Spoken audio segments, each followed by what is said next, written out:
Canada's housing crisis is so bad that the foreign buyer ban has just been extended in Canada through 2027. I'm Mike Ouzas. I'm a realtor here in Toronto. I'd love to hear your thoughts on the foreign buyer ban in Canada and if you agree with them extending this ban through 2027. If you ever want to book in a call with me to discuss what's been going on in the ground level of Toronto real estate, click on that first link in the description down below. We're starting this video out on blog.to, and this article was posted about a week ago. Canada's housing crisis is so bad the foreign home buyers ban was just extended, and this ban has been in effect since January 1st, 2023, which prohibits foreign commercial enterprises and people from purchasing properties in Canada. This was passed by Parliament in 2022, and it's been implemented for now over a year and will extend through 2027. This goes on to say that by extending the foreign buyer ban, we will ensure houses are used as homes for Canadian families to live in and do not become a speculative financial asset class. And this was from the Deputy Prime Minister and Minister of Finance, Chrystia Freeland.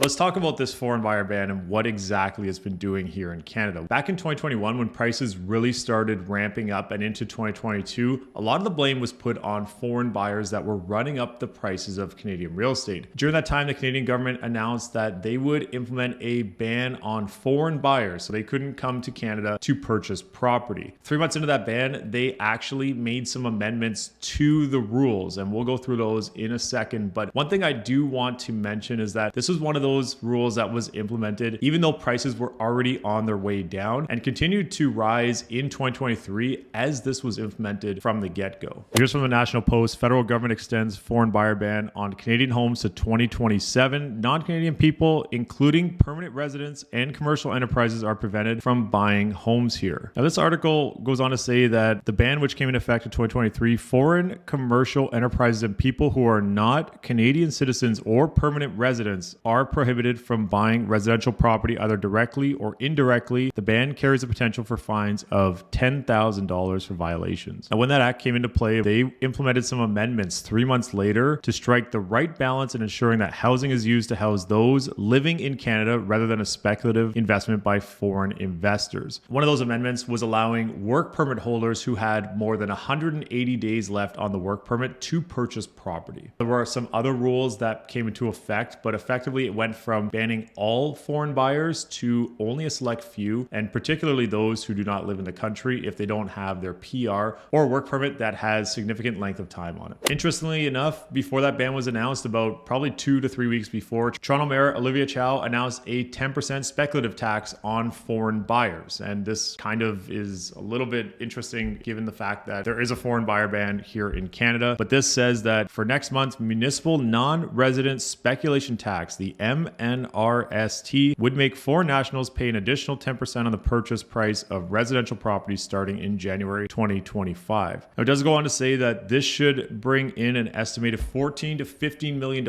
in revenue. But if that foreign buyer ban gets extended to 2027, which of course it just did, that revenue will drop to about $9.6 million. And it says that tax would cover land purchases of up to 6 family residences, which includes detached homes, semi-detached homes, townhouses, and condos, according to the report. Jason Mercer, Chief Market Analyst at the Toronto Regional Real Estate Board, TREB, said foreign buyers make up as little as 2 to 3% of purchases in Ontario, and they understand that it's sort of a low-hanging fruit for a lot of policymakers. At the same time, what we really want to see at the municipal, provincial, and even the federal level is continued focus on housing supply. Last year was one of the lowest sales in Toronto history at just over 65,000, just under 66,000, excuse me. But in the last 5 years, from 2017 to 2022, when that ban was implemented, 4,153 transactions were done by foreign buyers. Here's some of those amendments that were added to the foreign buyer ban in March of 2023, only 3 months after that ban was implemented. And this goes on to say that they want to enable more work permit holders to purchase a home while living and working in Canada. Work permit holders are eligible if they have 183 days or more of validity remaining on their work permit or work authorization at time of purchase. They have not purchased more than one residential property. Vacant land is also exempt, and there's also an exemption for development purchases. Back in 2017, Ontario introduced a 25% non-resident speculation tax for residential properties in Ontario back in 2017, of course. And this new municipal non-resident speculation tax will mirror the provincial provisions. I actually believe that this went from 25% across the board in Ontario to now 10% Toronto, 10% Ontario. So I'm not exactly fully clear on that. And if anybody has any insight to that, definitely drop a comment comment down below. And we'll finish up with this article that says why Canada's ban on foreign buyers hasn't made homes more affordable. A year after it was introduced, the foreign buyer ban hasn't helped lower home prices, critics say. And this article was on cbc.ca, which you can go and take a look at. And this goes on to say that critics say foreign buyer ban, which is aimed at making houses more affordable for Canadians, had many exemptions. It was more of a political maneuver. They say it's clear housing remains out of reach for many in Canada and that the country should look to other places in the world to find strategies to foster home ownership. That's the timeline of the foreign buyer ban here in Canada, and it'll be interesting to see as we go through 2024 if that has any effect whatsoever. In 2023, we still saw prices increase from January through May and June, and then on the second half of the year, once interest rates went up, we saw prices decline as well. So I don't think the foreign buyer ban really had that much to play when it came to resale properties. I'm Michael Ouzas. Thanks for watching.